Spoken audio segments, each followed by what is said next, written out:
Olá, boa tarde. Então, eu vou começar aqui a apresentação da minha tese de doutorado, né? O tema central é a estimação da necessidade de água da planta num contexto de irrigação inteligente.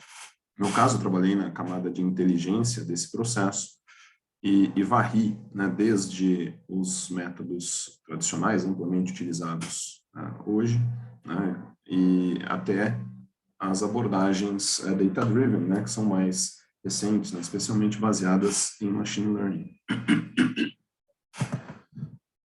Isso daqui é a nossa agenda para hoje, né? Então, basicamente, a apresentação da tese começa aqui na introdução geral, passa aqui pelos 4 capítulos principais e chega na conclusão geral e mais para o final eu falo sobre os projetos e publicações que eu tive a oportunidade de participar ao longo do doutorado.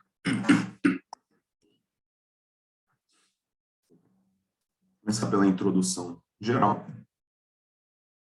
Introdução geral, eu vou começar a falar sobre, dar um contexto, né, para nosso trabalho.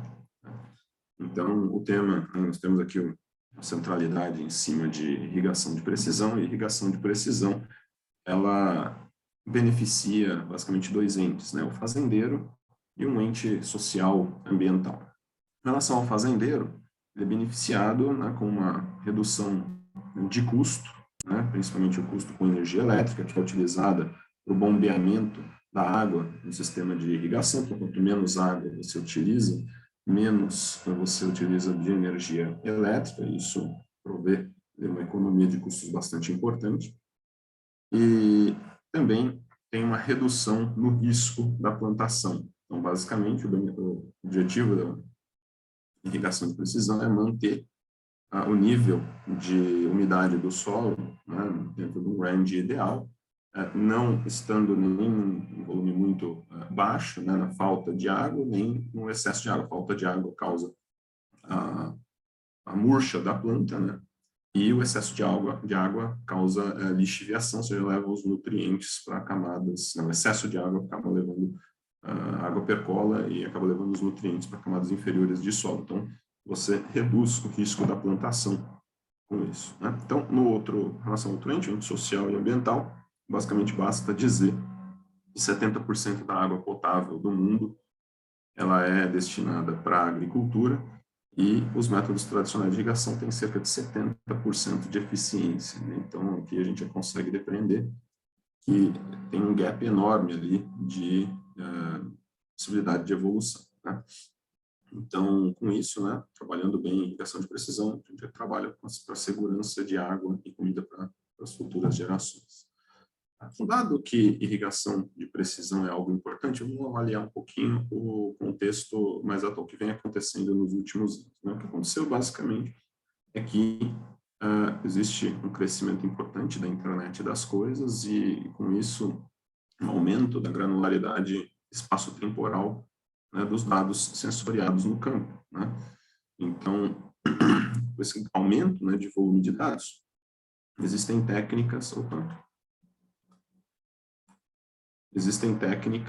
aqui, as técnicas orientadas a dados, né, que se beneficiam bastante de um grande volume de dados, passaram a ter olhos sobre elas, né, em especial as técnicas de machine learning, né? E ao adicional, né, de internet das coisas e técnicas orientadas a dados, a irrigação de precisão, nós inauguramos aqui uma área chamada Smart Irrigation, né, uma irrigação inteligente. Muito bem. Então, dentro do contexto de Smart Irrigation, o que vem acontecendo? Vem acontecendo um embate sadio entre técnicas tradicionais, né, e técnicas orientadas a dados. As técnicas tradicionais, elas são modelos, né, físicos e empíricos, né, por sua vez, são baseados em conhecimento de domínio, principalmente conhecimento de domínio agronômico. E as técnicas data-driven, né, são aquelas que principalmente são baseadas em modelos de machine learning, né. Dentro desse contexto, vou falar agora sobre os objetivos e organização do nosso trabalho. Então, bom, nós estamos trabalhando aqui com irrigação inteligente, na camada especificamente de inteligência. E a irrigação de precisão, nesse sentido, tem dois elementos principais, duas tarefas principais, né? A estimação da necessidade de água da planta, né? Chamada Water Need Estimation, ou WNE, e, em decorrência, né, da estimação de necessidade da água da planta, nós temos o planejamento e operação da irrigação. Nós escolhemos trabalhar como tema a estimação de necessidade da água da planta e também, né, acaba sendo o nosso objetivo geral, né? O objetivo geral é desenvolver essa área de estimação de necessidade de água da planta, entendendo que ela é suficientemente complexa para uma tese de doutorado. Quando esse objetivo é entender quais são os métodos, né, melhores ali para esse novo contexto. Isso. Muito bem. Então, pegando esse objetivo geral e desdobrando ele em outros objetivos, aqui no caso, desdobrando em objetivos sequenciais, cada um ali atrelado a um capítulo da tese, nós temos os seguintes objetivos, né? Então, em relação ao capítulo 1, né, primeiro nós fazemos aqui uma investigação exploratória em cima de irrigação inteligente. Então, o nosso objetivo é pegar a irrigação inteligente como um todo, e com todos os seus assuntos, com toda a sua complexidade, e vamos fazer uma investigação cross desses assuntos, né? Então, se eu pegar aqui Smart Irrigation, ela envolve, né, desde a fonte de dados e aspectos relacionados a IoT, envolve a qualidade dos dados, envolve a estimação da necessidade de água da planta, né? Então, aí temos ali dentro métodos tradicionais, métodos orientados a dados, métodos híbridos, e ainda tem lá a parte de planejamento e operação de irrigação. Então, nosso objetivo primeiro ali foi fazer essa investigação cross, entender todos esses assuntos, o que está acontecendo em cada um desses assuntos, como eles se influenciam mutuamente, né? O segundo objetivo é estudar a qualidade dos dados para aplicações baseadas em IoT, né? Então, a gente entende que, legal, temos mais dados, maior volume, só que são originados de arquiteturas de IoT, que são baseadas em sensores e sensores espalhados, enfim, tem toda a dificuldade de se trabalhar com sensores, né? Você tem dificuldade de acesso aos sensores, com manutenção, enfim, tem também tecnologia de comunicação, e tudo isso é sujeito a falhas. Então, dado que, né, existe uma questão importante de qualidade dos dados em IoT e também, né, as abordagens mais modernas data-driven são dependentes, né, da qualidade dos dados, então vale a pena investigar o problema de qualidade dos dados. Isso foi feito no capítulo 2. Né? Muito bem. No capítulo 3, o objetivo foi fazer um aprofundamento em estimação da necessidade de água da planta, né? Então, foi isso o que foi feito. Então, nós avançamos aqui investigando profundamente ali as técnicas tradicionais, as técnicas orientadas a dados, híbridas, enfim, tudo que está sendo produzido nesse campo, e também avançamos aqui na investigação dos temas anteriores, né, de fonte de dados e qualidade dos dados. Por último, nós escolhemos testar e desenvolver, né, uma abordagem específica aqui no capítulo 4, né, dessas novas de Data Driven, aquela se mostrou mais adequada aos novos tempos, então nós testamos e desenvolvemos essa abordagem. Muito bem. Então, seguindo aqui, vou falar que vamos começar, são os capítulos, né? Então, temos aqui o capítulo 1. Capítulo 1 é aquele que propõe uma investigação exploratória em cima de irrigação inteligente. Então, a gente começa aqui falando de arquitetura de IoT, né, como um todo. A arquitetura de IoT, grande característica que ela tem é de ser modular, né? Então, de todos os elementos da arquitetura, sejam eles entes físicos, aqui, como sensores, como atuadores, como elementos de comunicação, né? Como elementos de software, todos eles podem ser modularizados.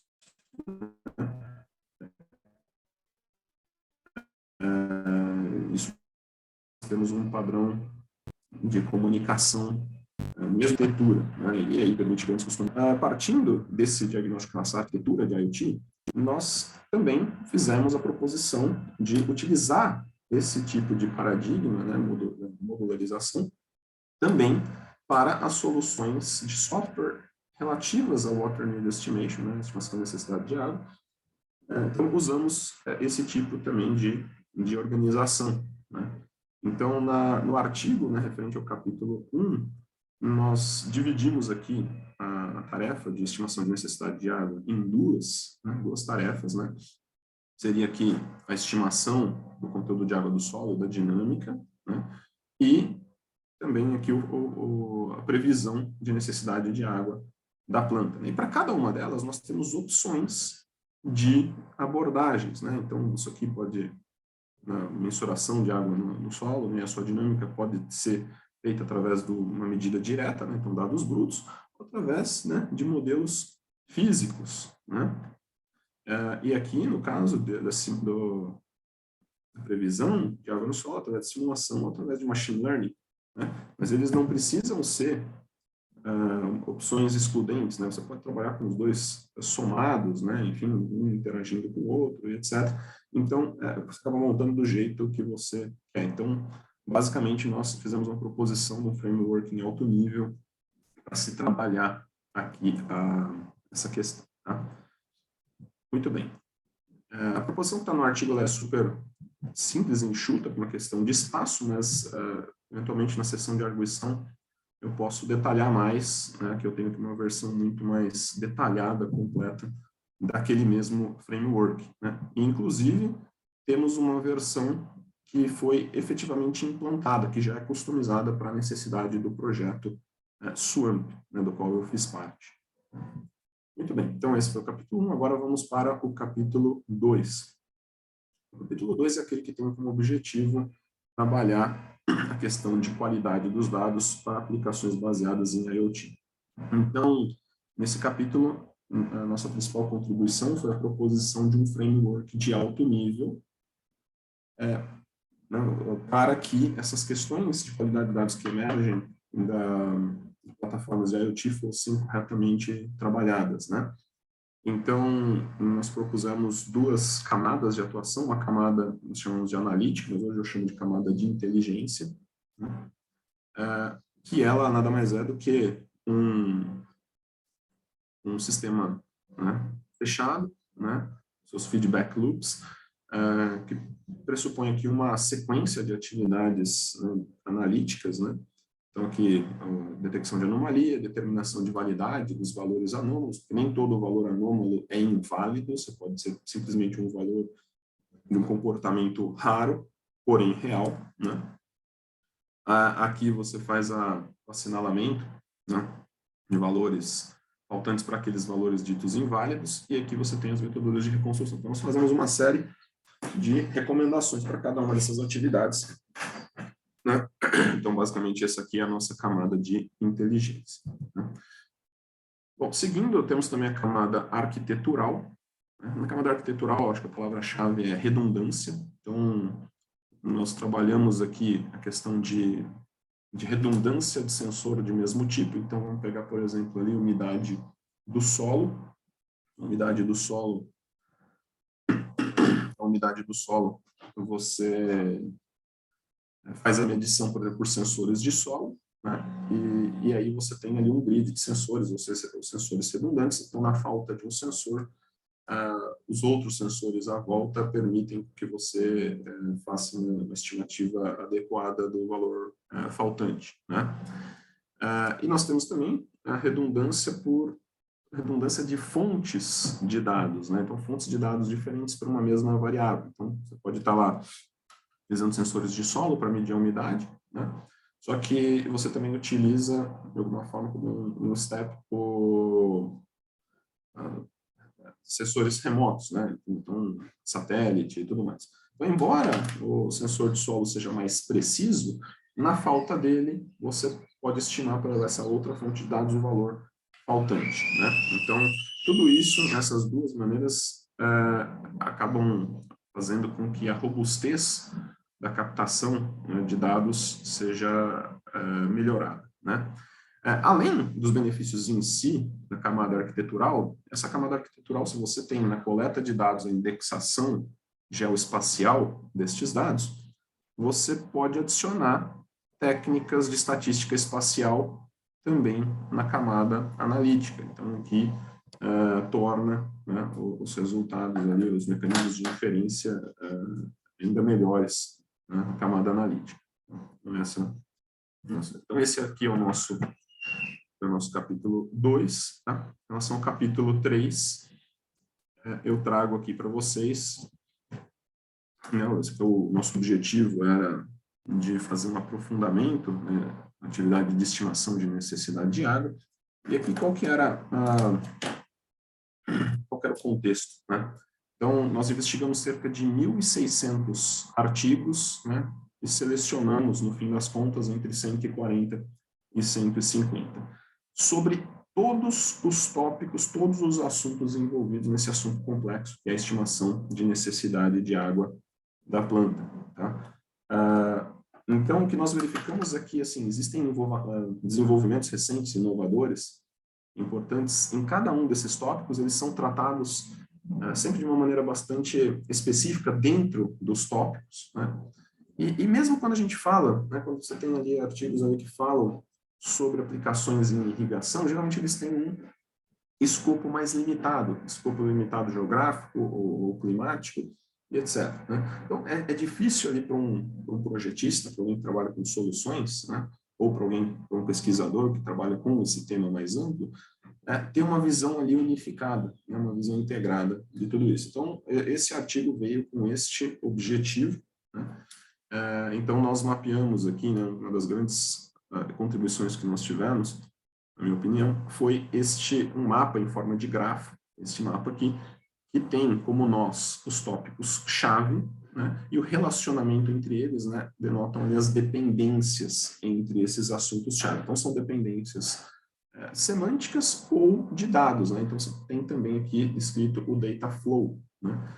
E, então, de uma maneira, né, que você tem aqui um mapa abrangente, um mapa, digamos assim, com uma grande abrangência, quase com uma completude ali das abordagens. Então, assim, praticamente todas as abordagens existentes, sejam tradicionais ou data-driven, elas ocupam parcialmente aqui esse grafo, né? Então, de uma maneira que um projetista pode utilizá-lo ali como um mapa de abordagens, um mapa de possibilidades de trabalho para ele. Tá? Então, ele é organizado da seguinte forma, né? Nós temos aqui vai colocar aqui, começar pelo processo core, né? O processo core seria, né, atividade de estimação de necessidade de água da planta, que, com base nessas estimativas, você pode trabalhar aqui a planejamento e operação de irrigação. Isso é o que é o nosso projeto, o processo core. Tá. A estimação de necessidade da água da planta, ela depende de 4 fatores-chave, né? A umidade do solo atual, né, e as estimativas futuras, então a umidade do solo, né, o quanto que tem de água lá, o quanto que vai entrar de água, o quanto que vai sair de água, né, segundo ali as previsões de referências incertezas ali no curto prazo, e o tamanho, né, da raiz, né? Então, raízes maiores ou mais profundas ali, exigem uma quantidade maior, porque você tem que abastecer mais solo, né? Uma faixa maior do solo com água. Né? Legal. O que nós temos aqui, então aqui, esses aqui são os fatores-chave, né, para o Water Need Estimation, e aí nós temos em azul o que nós chamamos de Feature Engineering, né, engenharia de features de conhecimento de domínio, conhecimento agronômico. Né? Então você tem aqui, né, hidrologia, meteorologia, desenvolvimento da planta, fenologia, né, evapotranspiração, como consumidor de água, né, a dinâmica do solo, né, propriedades do solo. Né, então, são fatores que têm a sua importância. E aí, aqui, em rosa, né, nós temos as fontes de dados, né, então, quais são as limitações e potencialidades. Né? Então, eu tenho aqui o sensoriamento local, sensoriamento remoto, estações meteorológicas e também aquilo que não é um sensoriamento direto ali. Você tem dados vindos ali de testes agronômicos, sejam laboratoriais ou locais, e também dados que vêm da própria gestão da fazenda. Né? Então, esse aqui é o nosso mapa, né? Uma contribuição. E aí nós temos aqui também uma outra boa contribuição, seria o mapeamento e organização do estado da arte. Né? Então, as referências, as melhores referências e referências recentes em cima do que vem sendo produzido de mais atual, dado que a complexidade do tema envolvendo vários tópicos, nós fizemos uma organização de uma maneira que ficou muito fácil de consultar, né? Então, basicamente, nós exploramos aqui estes tópicos, né? Então, fonte de dados, a engenharia de features de conhecimento de domínio, estimação e previsão de umidade do solo, estimação de necessidade de água da planta e qualidade dos dados. Para cada tópico, né, as referências foram organizadas por subtópico, por espaço de problema, espaço de solução, e aí você tem aqui as referências. Na seção de discussão, basicamente nós entendemos ali para onde, de uma maneira geral, que essa área está se dirigindo, né? E nós percebemos ali um avanço importante das abordagens orientadas a dados. Então, inicialmente, as abordagens orientadas a dados, elas eram utilizadas para tentar substituir a abordagem tradicional na falta de dados. Essa abordagem tradicional. Porque a abordagem tradicional, como eu disse, ela é baseada em fórmulas físicas e empíricas, né? E uma fórmula, ela tem os seus inputs, e na falta desses inputs, a fórmula simplesmente não funciona, né? Então, a questão era, se eu não tiver todos os dados que eu preciso disponíveis, como é que eu consigo estimar qual seria o resultado da fórmula, né? Então, foram testadas abordagens de machine learning justamente para trabalhar em cima de dados parciais, né? Para tentar chegar no resultado do que o modelo físico-empírico chegaria, né? A coisa evoluiu, né? De uma maneira que a variável alvo passou a ser direta medição da umidade no solo, né? Quanto mais sensores de solo você tem, então passou a ter ali uma medição direta, você passa a ter aquilo ali como alvo. E aí nós passamos para os modelos híbridos, né? O que são os modelos híbridos? Os modelos híbridos, você tem as variáveis brutas, você tem as variáveis, né, de entrada, você tem variáveis brutas de sensoriamento, você tem também conhecimento agronômico, né, através de algumas fórmulas, ok? E aí você utiliza tudo isso como covariável para estimar a necessidade, né? Então você utiliza, né, abordagens tradicionais, né, meio que misturadas com o data-driven, né? Legal.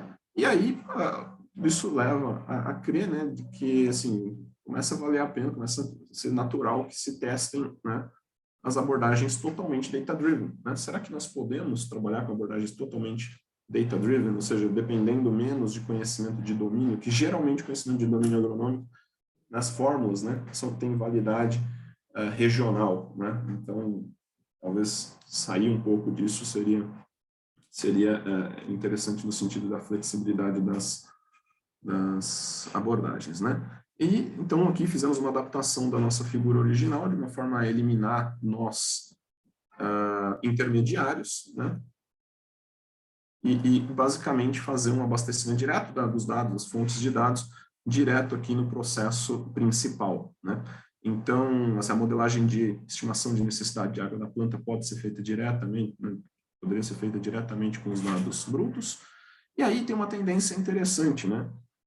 Que seria fazer a modelagem de umidade do solo, né, com base nos dados brutos. E aí, só aí com essa modelagem aqui de previsão, né, estimação e previsão de umidade do solo, utilizar isso para fazer o cálculo de estimação de necessidade de água da planta. Isso daí faz bastante sentido, porque uma vez que você mede diretamente a água no solo, então você sabe qual que é o ponto atual e você considera ali quais são as incertezas que você vai ter no horizonte de curto prazo, né, referente a dados meteorológicos, vai chover, se não vai chover, qual a temperatura, etc. Você consegue estimar como é que vai ser o comportamento da umidade do solo, né? E aí, basicamente, para fazer o cálculo de estimação de necessidade de água da planta, comparar, né, onde vai estar essa umidade do solo com um determinado delta, né, que você tem que colocar para que a água esteja num nível ideal no tempo futuro, né? Então, a umidade, né, a modelagem de umidade do solo passou a ser, né, para abordagens data-driven, uma abordagem ali interessante, tá? Muito bem, então, seguindo aqui, agora vamos para o capítulo 4. O capítulo 4 é aquele que tem o objetivo de testar e desenvolver, então, essa abordagem que nós julgamos bastante adequada, né, que seria da previsão de umidade do solo baseada em machine learning, né? Então, essa é o nosso objetivo. Para isso, nós utilizamos dados reais da AgroSmart, uma fornecedora brasileira de irrigação inteligente, né? São dados vindos de 12 campos, né? Que estão localizados em 4 fazendas espalhadas no Brasil, com climas diferentes, né? Então, se a gente pegar todos os climas que são abordados ali, nós temos uma similaridade, né, assim, com cerca de 25% da área agricultável do mundo, né? Então, assim, isso dá um certo conforto para a gente, né, os insights que são gerados aqui podem ter ali um nível de generalização interessante, né? Muito bem. Maior do que os trabalhos, geralmente os trabalhos relacionados têm, né, que tem um escopo bem mais reduzido. Tá? Muito bem. Então, nós temos aqui cobertura de 2 a 4 anos, dependendo da fazenda, né? Isso também permite com que a gente tenha conseguido ver, né, comportamentos sazonais, né? E nós temos também uma boa diversidade, né, de tipos de cultura, e culturas que têm uma grande vazão, né, como soja, trigo, né, aveia branca, aveia preta, milho amarelo, né, milho marrom, café e feijão carioca. Né? Muito bem.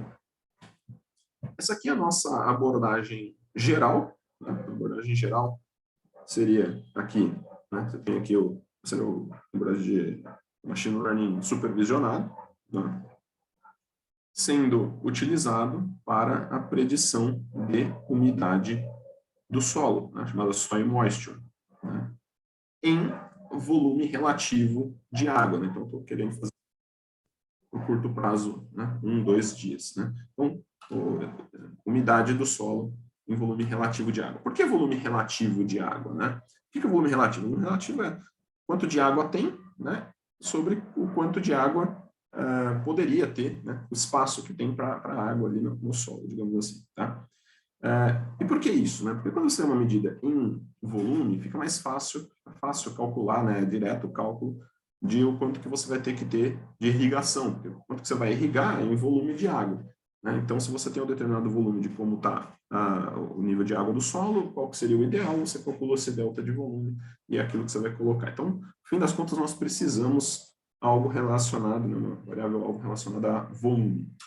Só que a previsão de volume, né, a provisão da umidade do solo pode ser dada em volume, né, mas ela pode ser medida, né, em volume diretamente, ou ela pode ser medida, tem uma outra medida, né, para a quantidade de água no solo, que é a chamada Soil Metric Potential, ou potencial mátrico do solo.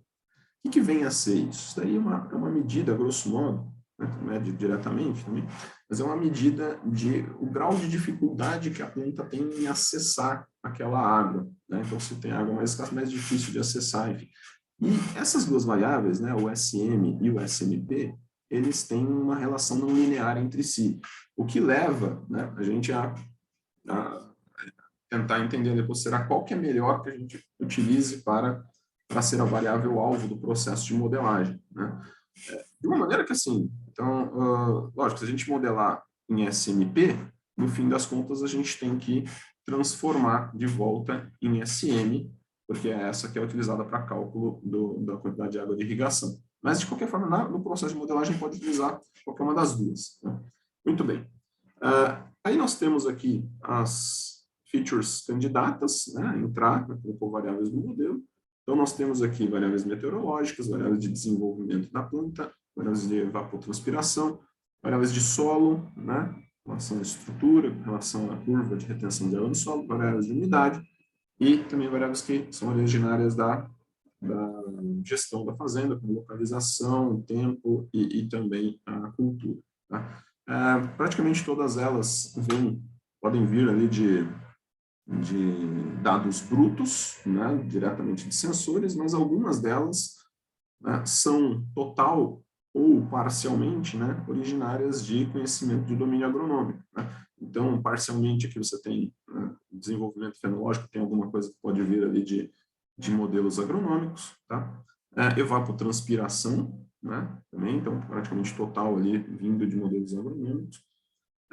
E de solo também, algumas você tem testes agronômicos, né? São medição mais direta, né? Mas enfim, então, são variáveis também de conhecimento de domínio que podem entrar no modelo, tá? Outra coisa que vale a pena comentar é o seguinte, né? Nós podemos fazer ali o treinamento, validação do modelo, tanto na dataset não ponderado como o dataset ponderado. Essa ponderação do dataset é uma proposição nossa para aumentar a representatividade de pontos críticos no processo de modelagem. O que são os pontos críticos? São aqueles pontos mais difíceis de prever, né? Você tem uma incerteza maior, né? Frequentemente eles acontecem quando você tem ali uma probabilidade de precipitação, né, para acontecer. Então, assim, existe incerteza da precipitação, né, de se vai acontecer ou não e o quanto que vai ser, e isso traz uma incerteza no processo como um todo, tá? Até porque a precipitação é aquilo que traz maior impacto, né, na umidade do solo, né? Quando tem uma precipitação, a umidade sobe lá em cima e depois rapidamente ela desce, né? Então basicamente é isso. Então, são pontos mais raros, né? A gente tem uma dificuldade maior de prever e como eles são mais raros, às vezes o modelo não pega muito bem o seu comportamento. Então, se você aumenta a representatividade desses pontos, a ideia é de que o modelo consiga capturar melhor, né, a modelagem para estes pontos críticos, tá? Legal. Então, seguindo aqui, vamos ali para os testes que nós efetivamente fizemos. Então, o primeiro seria a definição da variável objetivo, da variável alvo. Como eu disse para vocês, nós estamos testando aqui a umidade do solo em volume relativo de água, né, soil moisture, né? E estamos testando também como variável alvo o SMP, o potencial mátrico do solo, né? Então, essa variável aqui que é medida em déficit de pressão, né? Muito bem. Aí eu coloquei uma terceira variável, alvo, que seria a de volume relativo, só que normalizada. Porque para cada solo, né, você tem um mínimo e máximo diferente. Então, eu coloquei uma normalização em que o mínimo para todo mundo ia ser 0, o máximo para todo mundo ia ser 100. E aí, vamos ver se essa variável aí se comporta melhor, né? Resultados do nosso... independente de qual variável nós utilizamos aqui, né?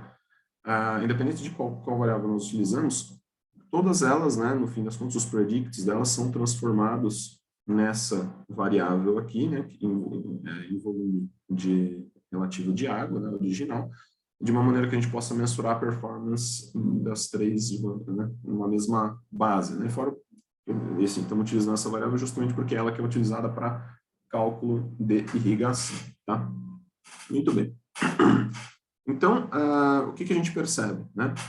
Para todos os cenários, né, quem venceu aqui, digamos assim, foi umidade relativa em volume relativo, né, umidade de água, né, umidade do solo em volume relativo, né, foi menor do que todas as alternativas. Aí alguém pode perguntar, poxa, mas a alternativa normalizada ficou tão bem quanto, né? Sim, mas lembrando que ela, a gente pode lembrar que ela tem ali um a mais, né, ela é um passo a mais com relação à umidade relativa original, né? Justamente foi uma tentativa, né? Vou fazer um procedimento de normalização para ver se melhora. Como não melhorou, basicamente essa possibilidade deixa de ser uma vantagem. Então, a nossa vencedora foi, legal, vamos modelar diretamente a umidade do solo em volume relativo de água. Tá? Essa é a primeira conclusão. A segunda conclusão, pessoal, foi o seguinte. Primeiro, né? Ao invés da gente fazer a modelagem, assim como nos outros trabalhos, né, os trabalhos relacionados, eles basicamente sempre modelam um ponto à frente, né, um único ponto, né, para o futuro, né, e seria ali um ponto de mensuração de água num determinado horário do dia seguinte, né, então, no final do dia, um determinado horário ali. Só que a gente entende que isso daí não resolve totalmente o problema, porque você perde toda a questão da variabilidade da umidade do solo ao longo do dia. E como, no fim das contas, nós estamos tentando, né, mitigar a possibilidade do mínimo de água não ficar menor do que o ponto em que traz a murcha da planta, e o máximo não superar o máximo do ponto em que causa lixiviação, a gente achou melhor fazer a modelagem de mínimo e modelagem de máximo, né? Então, são dois pontos diferentes, a gente trabalha com dois pontos. Então, a nossa segunda conclusão é de que modelar máximo é bem mais difícil do que modelar mínimo. Então, dá para ver aqui pela performance, né? Modelar mínimo, né? O erro, né? O RMSE aqui está trazendo aqui cerca de 0,7 e para máximo cerca de 1,5, então mais do que o dobro, mais ou menos, né? Por que isso acontece? Né? Porque aqueles pontos críticos, né, que eu mencionei, né, de maior incerteza, costumam afetar mais o máximo, né, porque eles são geralmente relacionados à precipitação. Né? Então, a precipitação pode ou não acontecer, e aí ela joga, né, a umidade, dá uma pancada na umidade lá para cima, e depois ela cai também rapidamente. Isso afeta mais o máximo, naturalmente é mais difícil de modelar o máximo. Tá? Muito bem. Seguindo aqui com a nossa próxima conclusão, nosso próximo teste, né, se dá com relação à seleção de features, né? Então, a pergunta aqui é: quais são as features mais importantes para essa abordagem, né? Mas mais do que isso, não só as features individualmente, nós estamos com uma preocupação operacional também, né? Então, quais são, na verdade, não as features, mas os grupos de features mais importantes e que eles têm ali uma relação com as fontes de dados, né? No sentido de que o projetista, ele consiga falar, olha, as fontes de dados que eu preciso são essas, então vou fazer as integrações somente nessas fontes de dados, então eu vou ter uma economia de esforço aqui, né, me concentrando somente nas fontes de dados de integração que são as mais importantes. Então, ao invés de trabalhar um feature selection, né, um método de feature selection, exclusivamente em cima das variáveis independentes, as variáveis de forma individual, independente, nós trabalhamos essa seleção de features de forma de grupo de variáveis, né? Muito bem, então, performando esses testes, né, nós podemos perceber aqui que as variáveis que realmente importaram em todos os cenários, que as variáveis que realmente importaram são essas que estão em azul, né? E quais as conclusões que nós podemos tirar, né? Que o desempenho máximo dessa nossa abordagem, ela se dá mediante três fatores principais, né? Então, umidade do solo histórica, né?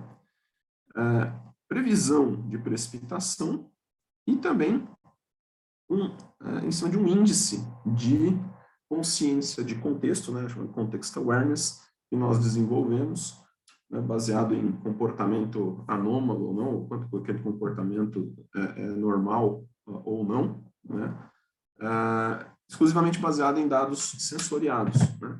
Então, assim, se você for ver, todos esses três fatores são baseados em dados sensoriados, né, sem conhecimento de domínio. Então, essa nossa abordagem é uma abordagem full data-driven, né, então totalmente orientada a dados. E aí nós trazemos aqui que ela também é independente de conhecimento de contexto, conhecimento agronômico. Isso é bastante interessante, né, no sentido de que o conhecimento de contexto agronômico, né, são fórmulas, né, com validade regional. A partir do momento que você tira essa limitação, a sua abordagem passa a ser mais flexível e mais abrangente. Né? Legal. A nossa abordagem também é independente de tipo de cultura e de localização. Né? Então, da mesma forma, né, se eu não dependo do tipo de cultura que está sendo plantado ali, não dependo da localização, então a minha abordagem, novamente, ela é mais abrangente, mais flexível. E aí eu infiro, né, que existe, né, além da questão da flexibilização, existe ali um mecanismo de transfer learning acontecendo, ou seja, o que eu posso aprender, o que eu aprendo ali de comportamento com dados de uma fazenda, de uma determinada cultura, servem para outras também, né? Então, essa é a grande conclusão aqui. Muito bem, seguindo aqui, vamos para o nosso terceiro grande teste, foi a comparação de algoritmos. Então, nosso objetivo aqui foi testar ali uma série de algoritmos, né, características diferentes, investigar quais seriam mais adequados e por que, né, seriam mais adequados. Então, no nosso caso aqui, nós testamos um algoritmo naive, né? Esse algoritmo naive seria, digamos assim, o nosso baseline geral, tá? Ele nada mais é do que você pegar o valor atual, né, da umidade do solo e projetar como uma previsão, né? Então, esse seria o nosso baseline geral. Aí testamos também regressão linear e árvore de decisão, como algoritmos que trabalham com baixa complexidade, até para ver quanto que a gente consegue de resultado com uma baixa complexidade algorítmica, né? Colocamos também Random Forest e Light GBM como dois representantes de ensemble de árvore de decisão. São algoritmos que são bastante bem sucedidos em competições de previsão, né, para série temporal, né? E aí são dois ensembles, né? Você tem ali o Random Forest como sendo paralelo e o Light GBM como sendo sequencial, né? E aí, para redes neurais, começamos aqui com o Multilayer Perceptron, para ser o nosso baseline de redes neurais, e aí já modelos, né, algoritmos específicos para séries temporais ali, né, os recorrentes, né, LSTM e STEM-GNN. LSTM já bastante consagrado, né, para aplicação em séries temporais, STEM-GNN mais recente, desenvolvimento mais recente, mas que está bastante em voga aí, justamente por ter batido vários dos campeões, né, algoritmos, abordagens campeões para séries temporais aí em competições, né?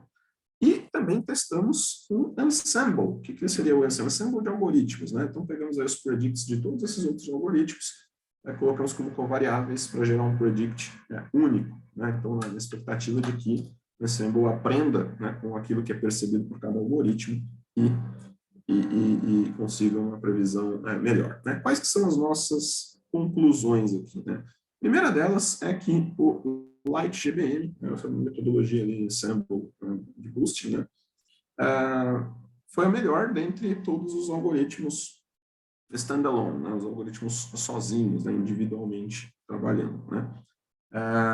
E especificamente para os pontos críticos. Então, o Light GBM teve uma performance realmente superior. Segunda grande conclusão é que o Ensemble, né, ele promoveu um grande ganho, né, de cerca de 20 a 30%, né, de redução de erro do RMSE para predição de máximo e de 0,8% para predição de mínimo, né? Foi bastante relevante, né? Principalmente para máximo, mas nos dois foi bem, né? Legal. Outra conclusão foi que os algoritmos baseados em recorrência, né, então LSTM e STEM-GNN, performaram mal, e a nossa interpretação é que muito provavelmente por conta da qualidade de dados, né? Então, assim, os dados tinham uma continuidade razoável, mas tinham também ali uma série de interrupções nos sinais dos sensores, né, por falhas, e a gente sabe que algoritmos baseados em recorrência, eles exigem ali a continuidade da série temporal para performarem bem em geral, né? E no nosso caso aqui foi essa percepção, tá? Por último, a última conclusão seria que a ponderação no treinamento foi algo importante. Ela rendeu cerca de 3 a 9% de ganho em métrica de erro, né? Então, o legal é que assim, né, ou seja, melhorou bastante a performance, principalmente nos pontos críticos, né, em que a gente tinha uma dificuldade maior, né, de fazer essa previsão, mas sem piorar o desempenho dos outros pontos também, né? Dos outros pontos também. Tá? Então, é isso.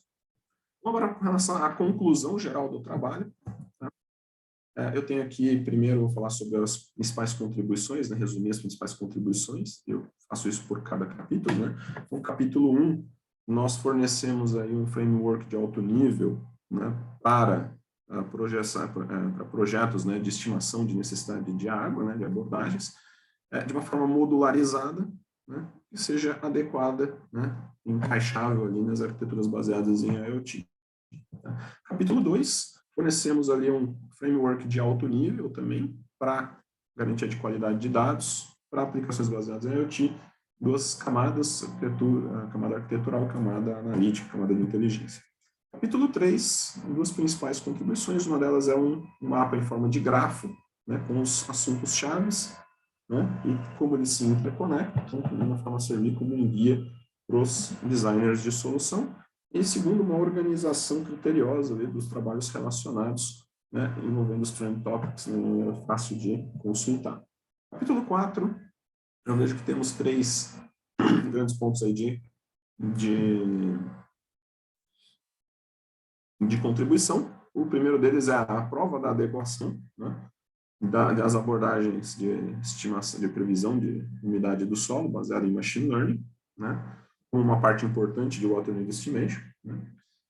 Segundo, uma indicação da independência, né, da nossa abordagem em relação a 3 coisas. Né? Uma delas é as características, né, do conhecimento de domínio, né, os modelos físico-empíricos, a localização em relação à cultura que está sendo plantada. Né? Então, de uma forma que isso permite maior flexibilidade e também abrangência da nossa proposta, né? E algum grau de transfer learning. Né? Muito bem, terceiro ponto, né? Trouxemos ali melhores práticas de modelagem para essa abordagem, né? Envolvendo a conceituação, né? O conceito que a gente envolve ali para modelagem de variável-alvo, a utilização de ponderação para treinamento e a sugestões ali, insights a respeito de algumas classes de algoritmos de machine learning. Tá? Em relação a trabalhos futuros, coloco aqui 2 linhas de trabalho, né? Os subtópicos a gente pode trabalhar em detalhes ali na seção de arguição, mas basicamente são trabalhos ali, incentivamos, né, o trabalho em abordagens de machine learning, né, para umidade do solo, né, previsão de umidade do solo, como uma parte de Water Need Estimation, e também soluções para melhoria, né, de qualidade de dados para essas abordagens. Né? Legal. Como considerações finais, eu tenho aqui, né, uma percepção geral, né, de que as abordagens data-driven realmente vêm numa crescente. Também as abordagens de umidade, né, de previsão de umidade do solo, né, tem ganhado bastante espaço no contexto aqui de estimação de necessidade de água da planta. Né. E aqui, né, o fluxo de cadeia de valor, né, seria basicamente o seguinte, né, nesse caminho que a gente está indo. Né. Então, uma menor dependência de conhecimento de domínio, né? Maior flexibilidade, maior abrangência, né? E essa flexibilidade e abrangência permitem soluções sistemáticas mais escaláveis. Consequentemente, ali, a esperança de que tenha ali uma adoção maior para todos os níveis de fazendeiros. Né? O objetivo último ali, né? Os objetivos últimos ali de trabalhar bem, né, questão de segurança de água e comida para o mundo como um todo, né, e também uma questão de custo, de economia de custo para os fazendeiros, tá? Legal. E sempre fazendo com um disclaimer, colocando um disclaimer aqui de que soluções data-driven, né, tem grandes vantagens, mas você sempre tem que observar muito bem a questão de qualidade dos dados, tá? Bem, então, por último aqui, falando dos projetos e publicações dos quais eu participei ao longo do doutorado.